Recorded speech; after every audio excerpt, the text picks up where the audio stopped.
The Word of God is alive and powerful, sharper than any two-edged sword, piercing even to the dividing asunder of the soul and the spirit, and of the joints and the marrow, and is a critic of thoughts and intents of the heart. All Scripture is God-breathed and is profitable for doctrine, for reproof, for correction, for instruction in righteousness, that the man of God might be mature, thoroughly furnished unto all good works. Study to show thyself approved unto God, a workman that needeth not to be ashamed, rightly dividing the word of truth. Open your Bible to Psalms 138. Psalms 138. Let us pray.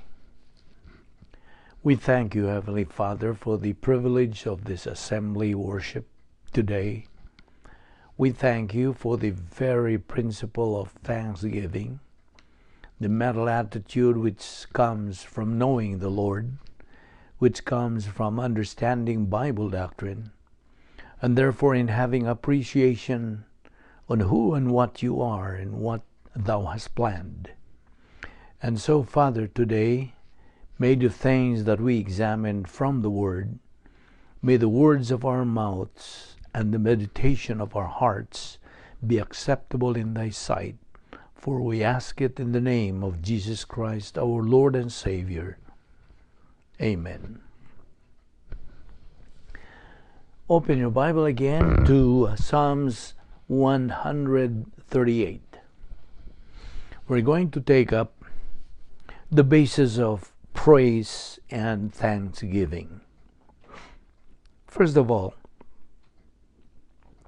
we have the background for this passage, the Davidic covenant.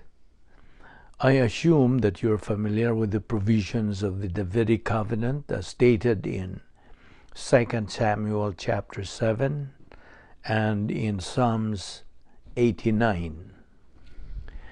Basically, God promised David that he would have a son who would reign forever. And this son, of course, is that the Lord Jesus Christ, who is both the root and the branch of Israel. As the root, Jesus Christ is the founder of Israel. As the branch, he is the one who returns at the second advent, concludes the fifth cycle of discipline, restores the nation, and gives them 1,000 years of prosperity along with the rest of the earth. Now this, as stated by the title, and by the way, the title are also a part of the Word of God, and they're always included as a rule in the first verse of the psalm. And you will notice that Psalm 138 says, a psalm of David. The word psalms, as in italics, because it does not occur in the original. We simply have a title belonging to David. This is David's message, and of course, the title tells us that David is the author of the psalm. The content of the psalm indicates the David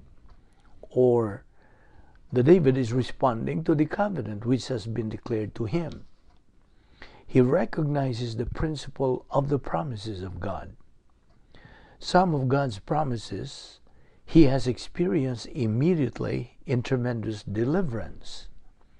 And he tells us thus, this in the psalm, but some of the promises of God he will not know and realize until the second advent of Christ. He recognizes the principle that the elapse of time does not hinder the promises of God. That God is perfect, and therefore his promises are perfect. He is faithful. It is impossible for God to be unfaithful to any believer.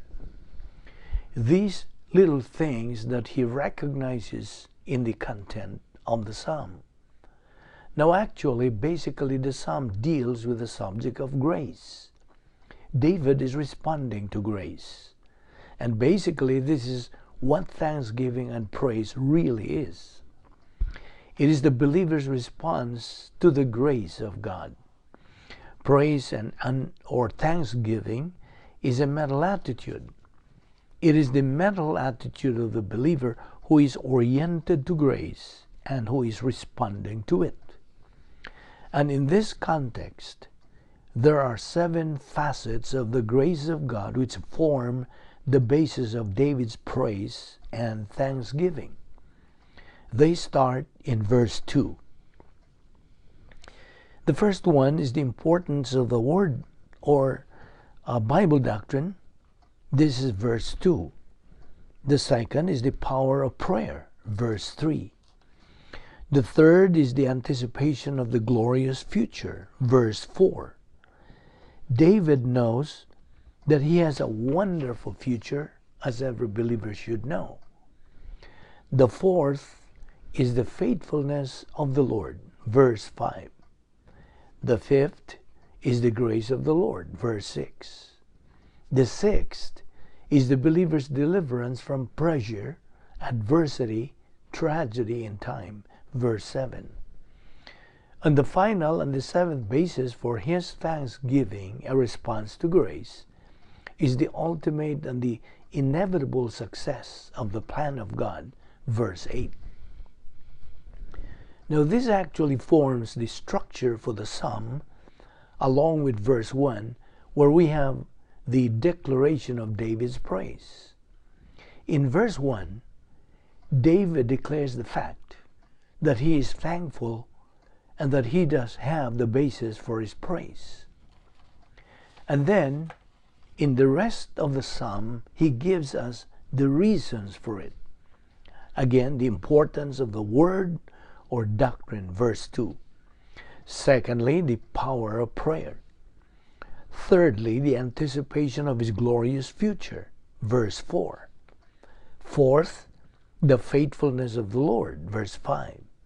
Fifth, the grace of the Lord, verse 6.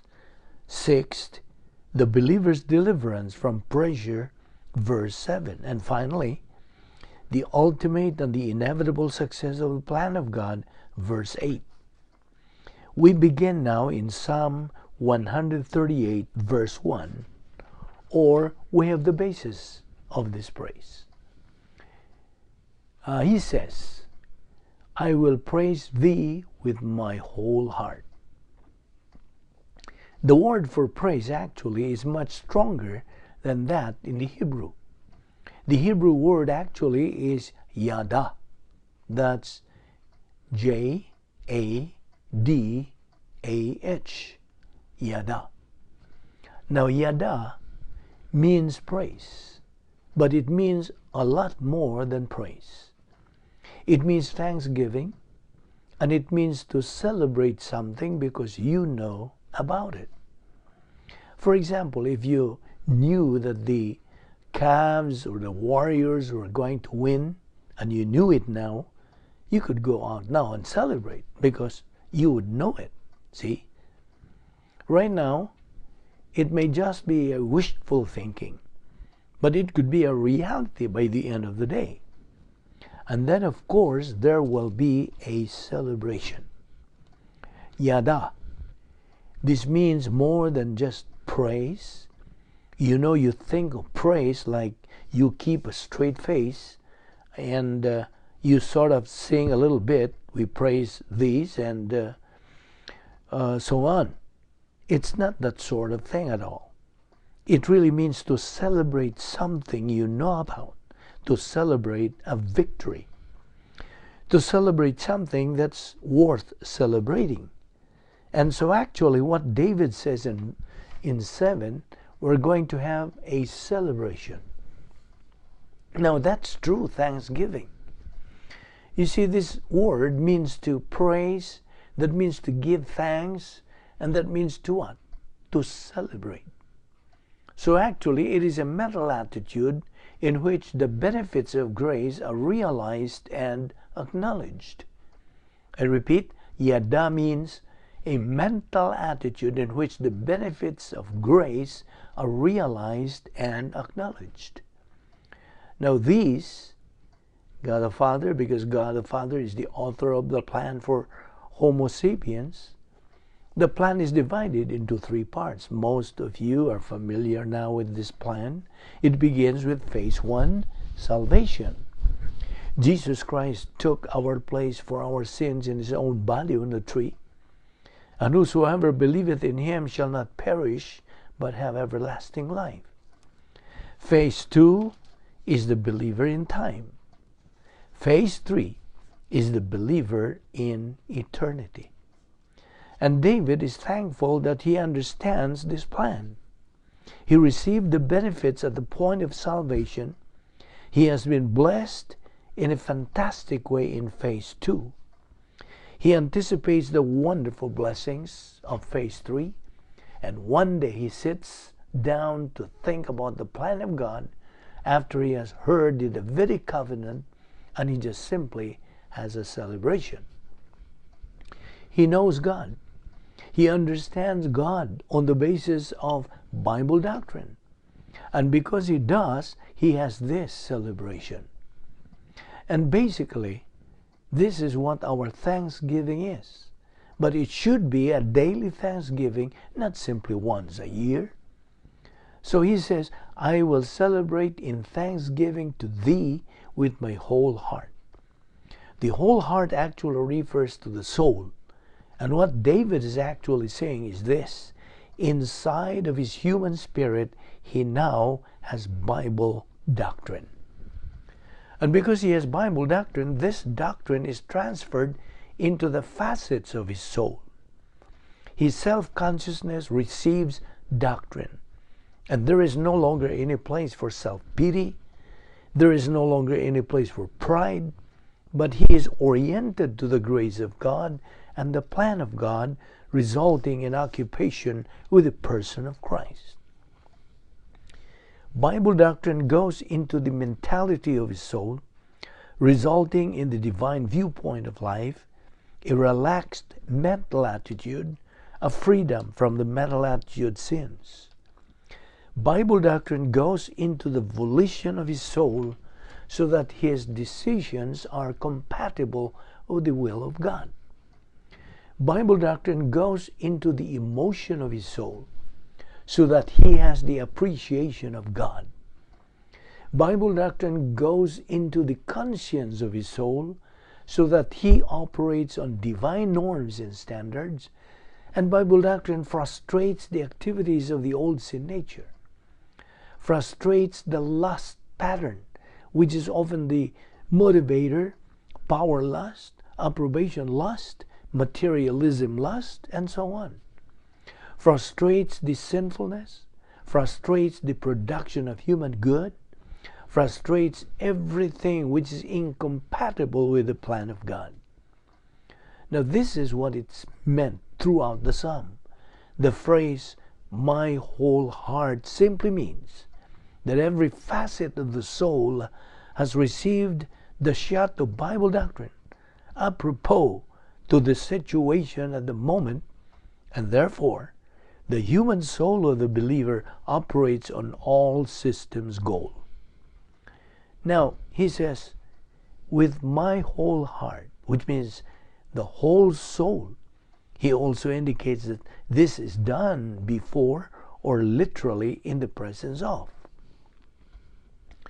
Now, actually, the next word is most interesting. Sometimes it is correctly translated and sometimes it is not. The Hebrew word actually is, and it's transliterated Elohim.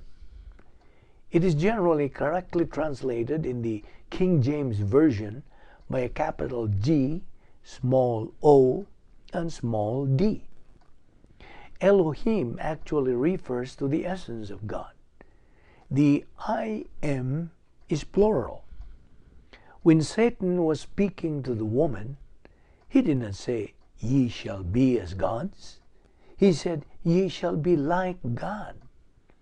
This I am is a plural, and it describes the fact that God in essence is sovereignty righteousness, justice, love, eternal life, omnipotence, omniscience, immutability, and veracity.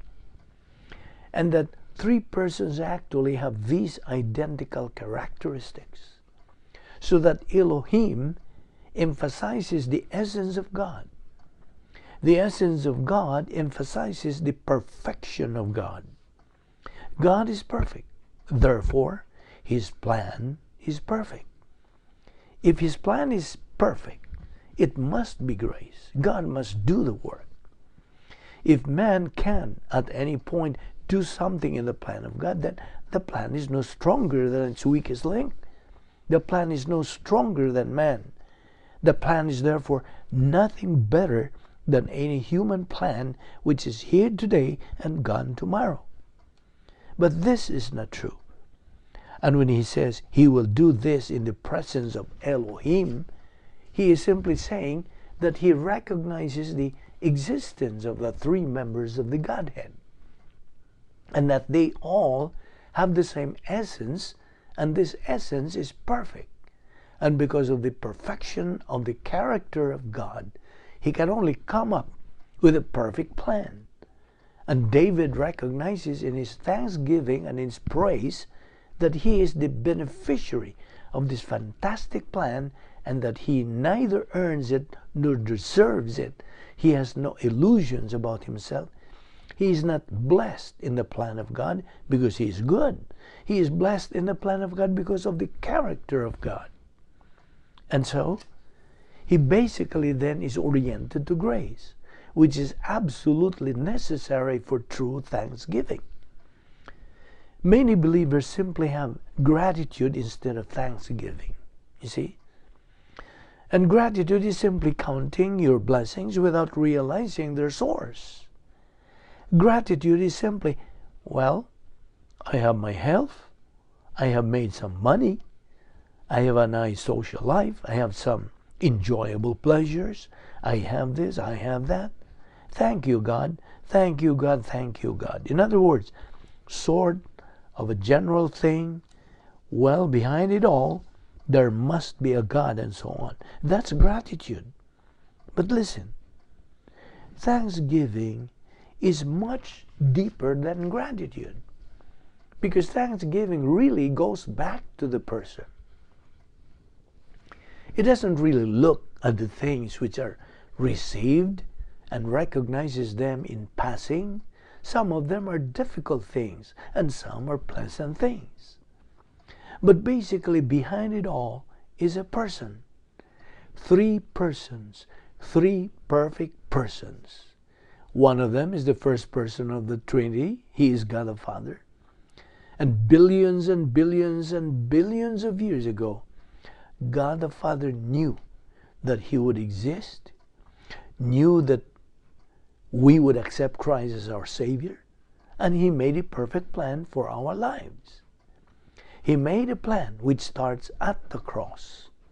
This plan provides for every need we will ever have. One of our greatest needs is the fact that after we are saved, we sin. And so, He has provided the rebound technique whereby we can be forgiven and cleansed and back in fellowship.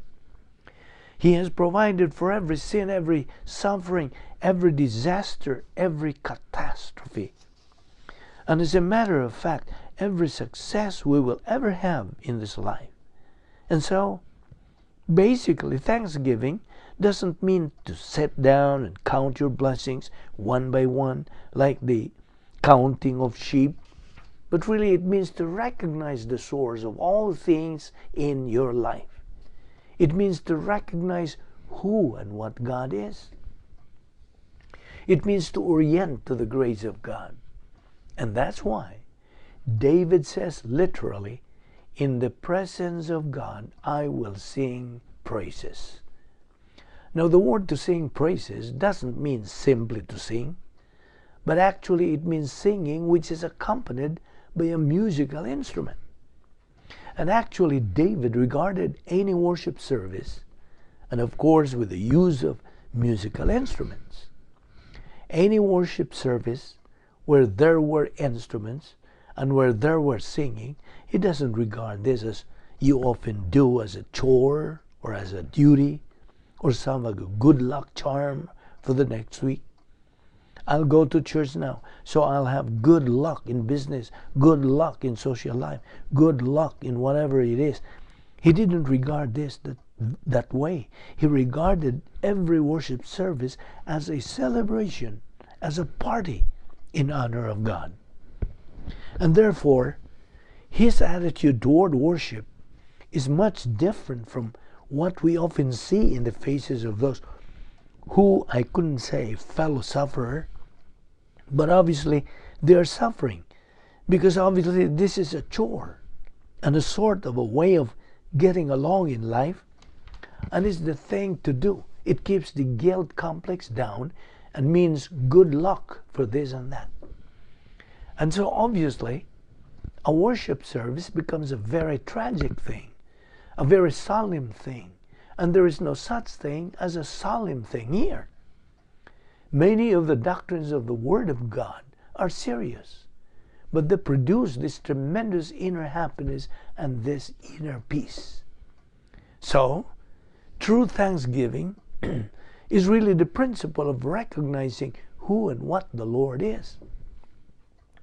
And when we are related to Him, we can recognize that things can only work together for good. Actually, they cannot work in any other way.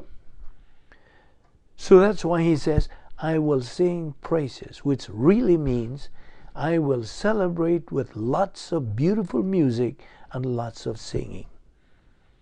Remember that they always have the singing accompanied by musical instruments, which is what the word actually means. The Hebrew word means to sing accompanied by some sort of an instrument. Now, beginning in verses 2 through 8, we have the basic, the true basis for thanksgiving. We have the true basis for David's praise. And it begins by which he became introduced to the person of God and to the plan of God. It has to begin at the right place. It has to begin where everything really begins for us, Bible doctrine. Bible doctrine is the beginning, because it is through Bible doctrine that we come to know who and what the Lord is. We come to understand His plan. And we understand it categorically so that we can take the various things for which He has provided in eternity past and actually use them in time. And so in verse 2, we have the importance of the Word of God, the importance of Bible doctrine. Now, he starts out in a rather interesting way. He says, I will worship. The word that he actually used is a word which is called shakah, as in the high-fiel stem. Now this is so-called high-fiel stem says, I can only do this for myself.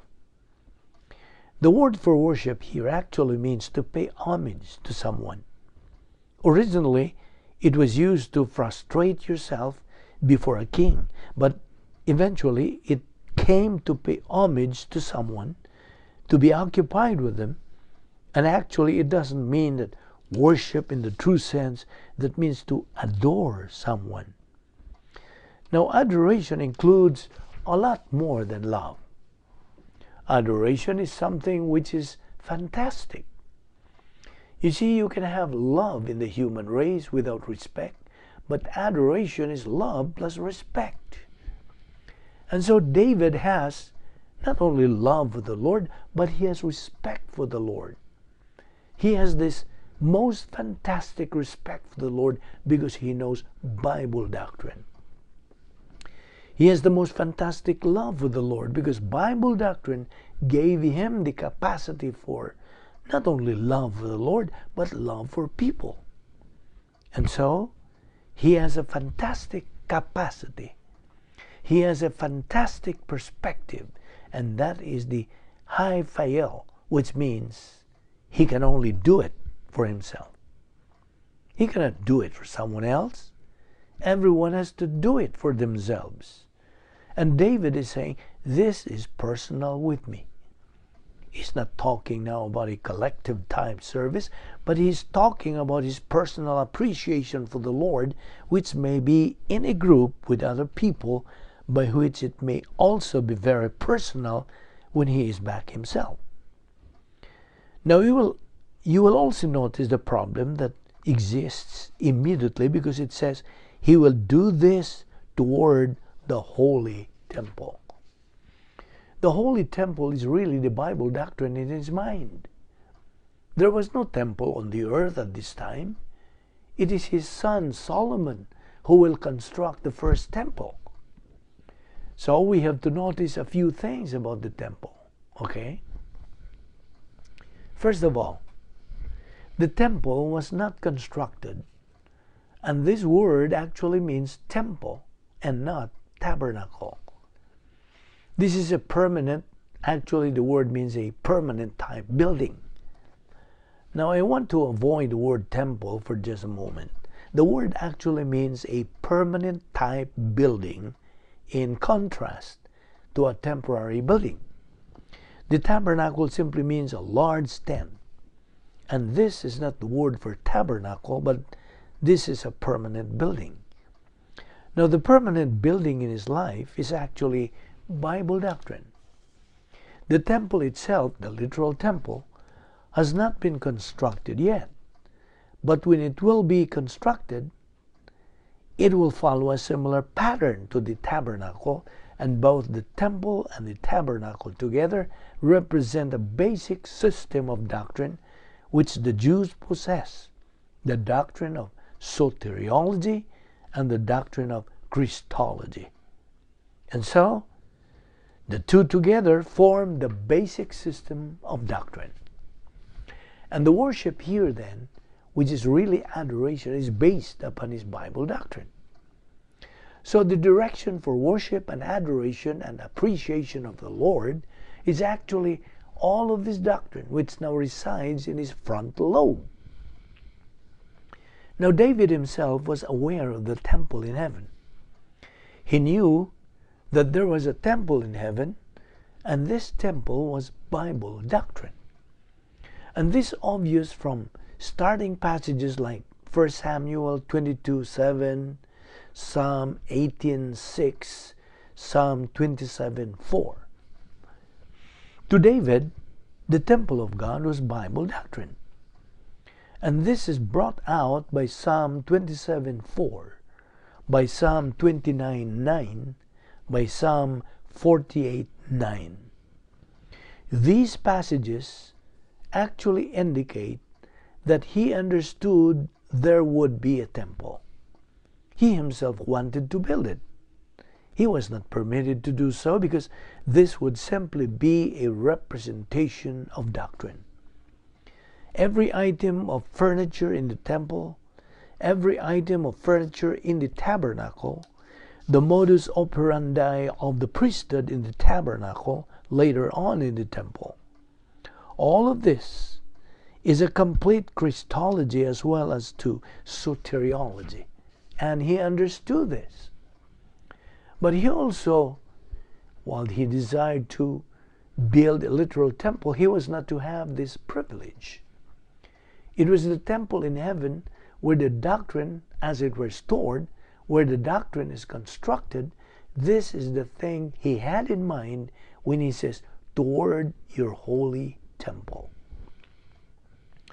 This is the same temple in heaven, which is described in Isaiah 6:1 and in Revelation chapter 15, verse 6. Now, every now and then, in the Davidic Psalm, we're going to see a reference to the Holy Temple. But the Holy Temple in David's day did not exist on the earth. It was only in the mind of David. It was the Bible doctrine which he had. The David's temple was the doctrine, the facets, the doctrine going into the facets of the soul. And there, in the sense, his temple was constructed. Now we have to remember basically, when the tabernacle was first built, its purpose was to communicate doctrine. And the use of the tabernacle and later on the temple. While the usage eventually changed into a system of ritual, its original purpose and the purpose by which it is designated the Scripture is to teach various things about the person and the work of the Lord Jesus Christ. And therefore, he mentions the temple only in the sense of Bible doctrine. The basis for his praise, the basis for his thanksgiving, his doctrine. Doctrine teaches him who and what the Lord is. Doctrine gives him a grace awareness. Doctrine orients him to the plan of God. Doctrine gives him an inner peace, an inner happiness, an inner blessing in the midst of the greatest disasters of life, as well as in the midst of the greatest successes of life. So, this is what he means then when he says, "Not I will worship, but I will adore for thy holy temple and praise thy name." Now once again, we have that Hebrew word yada. And as this before, yada actually is in the Hiphael stem. And the Hiphael stem means that he has caused to worship. This is yada in the Hiphael. Hiphael is the causative stem in Hebrew. He has caused to worship. He has stimulated to worship. He has stimulated to love and adore. Now, worship is being used not in the sense of sitting in the pew and looking solemn. Worship is the sense of celebration, appreciation, love, adoration, respect, realization as to who and what the person of the Father is, the Son is, and the Spirit is. And this is the sense in which he is using it. So, the Hiphael stem here means I am caused, I am stimulated to celebrate, to give thanks, to praise. True thanksgiving is stimulated by Bible doctrine, which orients the believer to the plan of God and to the grace of God. This is also the imperfect tense in the Hebrew, which means this will go on as long as he lives. He'll never change. Bible doctrine is seen to that. Thy name is a reference now to the person of the Lord Jesus Christ, who is the subject, who is the central person with regards to the tabernacle and later on to the temple. And the temple, as mentioned in this verse, is dealing with the doctrines pertaining to the person of Christ. Now he says, I will praise thy name, which is the person of Christ. Thy name refers to the person of the Son of God. The word for is literally because of. The word loving kindness is mercy, because of thy mercy. And then you have the praise for thy truth, and that's literally because of Bible doctrine. So, notice that there are two becauses. Because of the mercy, and mercy is simply this. In eternity past, billions and billions and billions of years ago, when the Father organized the plan for your life, that's called grace. Operation grace. But when this is translated into the 21st century and into your experience, it is called mercy. So, mercy is simply grace in action. Mercy is the plan of God which was pre-designed. The Greek word for this, which is mistranslated predestined, the Greek word is pro-orizo. Now, pro means before. Orizo means to design. And every time you find this word, it is actually translated predestined. But it doesn't mean to predestine, it means to pre-design. And billions and billions and billions of years ago, God the Father pre-designed the plan for your life. Now, whether you are getting this very plan depends on your knowledge of doctrine. He does not simply stamp on the plan and push it on you. You have to know the plan. You have to know doctrine. So the more you know about grace, the more you know about what? He pro orizo. Pro orizo, the more you can get with the plan of God in time. And that means that you'll never have a problem, a trial or disaster for which He does not have a perfect solution. You know what I'm saying? But if you sublimate, if you use some other system, then obviously you are not getting with the plan of God. So, what keeps you from this grace? Negative volition, rejection of Bible doctrine. And there is a principle. When you go negative volition toward Bible doctrine, you create in the mentality of your soul a vacuum. And into this vacuum will go false doctrine, mental attitude sins, religionism, and everything which keeps you from getting with this plan of God for your life. So, because of mercy. Mercy is the operation of the plan of God in His life. Mercy means, I have it now. It was designed billions of years ago. And it's wonderful for each one of us to realize that billions of years ago, God was personally thinking about us, and He personally designed a plan so that we can have maximum blessing in the midst of every difficulty and problem of life. Now, the second is because of Bible doctrine. Bible doctrine is the basis of making all of these things real. He doesn't have ecstatic experiences as it were. It isn't his feelings on the matter that counts. It is what he knows. And therefore, he says, because of thy truth, for thy truth is because of thy truth, or because of doctrine. Now, because of Bible doctrine, he knows the plan of God. He knows the person behind the plan. He knows the Father, the Son, and the Spirit. Bible doctrine has made all of these things real to him. Now, this makes it possible to understand the next phrase, thou hast magnified thy word above thy name. Thou hast magnified is, again, the Hiphiel stem. But you see, before we had the I will be caused to praise. We had the Hiphiel imperfect of Yada. Now, the Hiphiel imperfect of Yada means I am stimulated to celebrate. I am stimulated to have thanksgiving, true thanksgiving, not just simply gratitude, but a genuine thanksgiving. A thanksgiving which is a mental attitude. A thanksgiving which is connected with a person. Perhaps I can illustrate the Hiphiel of Yada here in this way. If a woman truly loves a man, I'm saying truly loves a man, to make it very clear that this is not just the ordinary man. It doesn't make any difference why he gives her.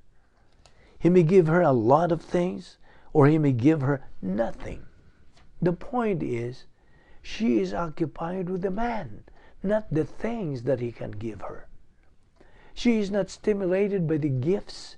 She is stimulated by the giver. Now, basically, that's true thanksgiving. We are not looking at the gifts, though they look fantastic. We are looking at the one who gives. Because our stability is the person of God, the essence of God, who and what He is, not simply the things that He gives. And therefore, our stability comes from the principle of occupation with Christ. But this is only possible through our knowledge of Bible doctrine. And therefore, we now have a Hipfiel perfect of the verb gadel. So we go from Hipfiel imperfect to Hipfiel perfect. And now the verb is gadel. Now gadel is translated here, thou hast magnified. Thou hast caused. The Hipfiel stem is causative. The perfect tense means this is a completed action. I want you to notice the difference. David is going to be oriented to grace all of his life. David is going to have one of the most marvelous lives anyone ever had. David is one of the greatest believers of all time. Because of that word, he was stimulated by Bible doctrine, which he knew. He sought the Lord daily, as he says in the Psalms. He knew Bible doctrine. He was stimulated to appreciate the person rather than simply what God gave him. God gave him many things, but he was always occupied with the giver rather than with the gifts. Therefore, he had true thanksgiving rather than simply gratitude. Now, the perfect stem indicates something that happened in eternity past when God the Father put together the plan. The plan for man called grace, it was completed in eternity past. It was recorded in the canon of Scripture over a long period of time. 66 books of the Bible were written over quite a period. But actually, in the mind of God, this plan existed in eternity past, long before it was recorded.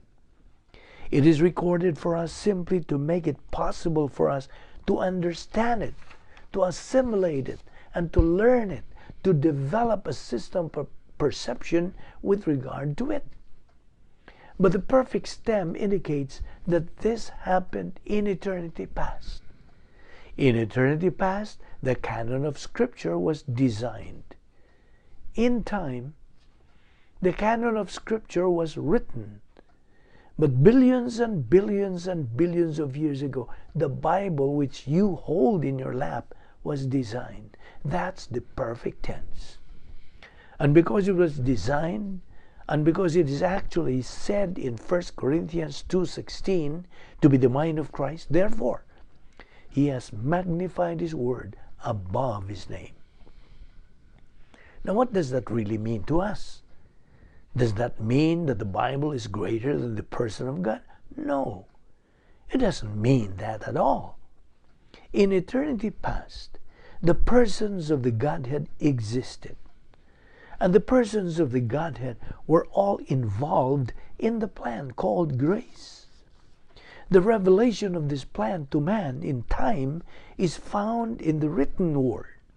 And therefore, he has magnified the word above his name simply because David had the word. And David went to the word by which he learned of the persons, by which he learned of the plan, by which he learned of the grace. In other words, the word is a flashlight. The word is a flashlight. As it says, eternity past is dark. Man cannot see it. Man cannot penetrate into infinity. The philosophical systems of pride. You cannot break into eternity past, but David did. David did it through the Word, the same way we do it. The same way John did when he said, "In the beginning was the Word, and the Word was with God, and the Word was God."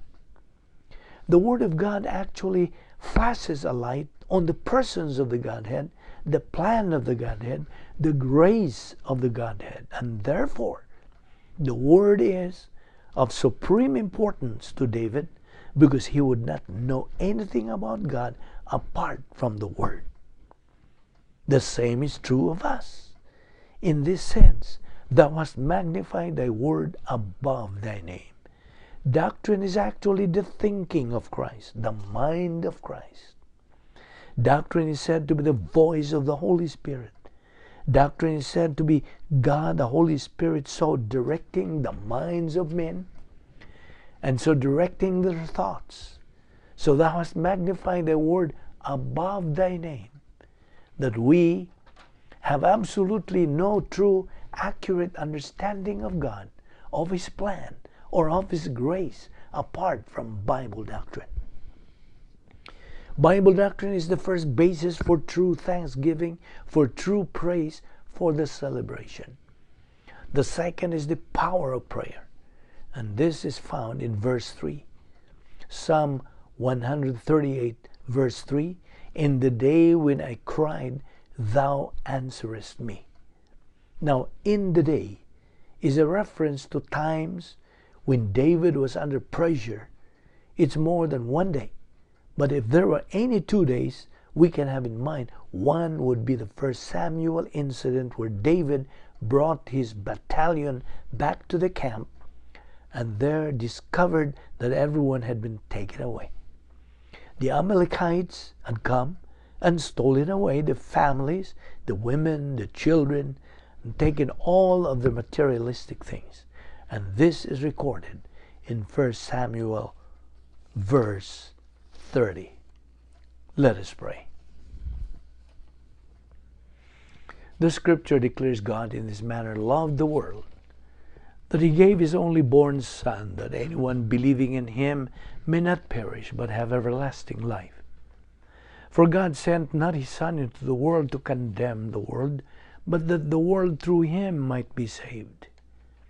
He that believeth on Him is not condemned, but he that believeth not is condemned already, because he hath not believed in the name of the only begotten Son of God. Jesus Christ went to the cross. He died for the sins of the human race. He removed the barrier between man and God, so that man can step across into eternal life by trusting in Christ as Savior. And therefore, as you sit there in your place right now, today with your eyes closed, to assure you of privacy, you have the option right now of making the greatest decision of life, the decision that brings you everlasting life and deliverance from the wrath of God to come the lake of fire. Becoming a member of the royal family of God, having righteousness imputed to you permanently, and that is the decision to trust in Christ as your Savior, to believe that He died on the cross for your sins. That's the only thing you have to do to get eternal life, and that's the only thing that you can do to get eternal life. You cannot do anything else. In response to the question, "Sirs, what must I do to be saved?" the answer came back, "Believe on the Lord Jesus Christ, and thou shalt be saved." The way to eternal life is faith in Christ. Therefore, believe on the Lord Jesus Christ, and thou shalt be saved. Let us pray. Father, we are indeed grateful for the privilege of studying your word so briefly today. We now ask that you will open our hearts to these things, increase our perception, our comprehension of them, for we ask it in Christ's name. Amen.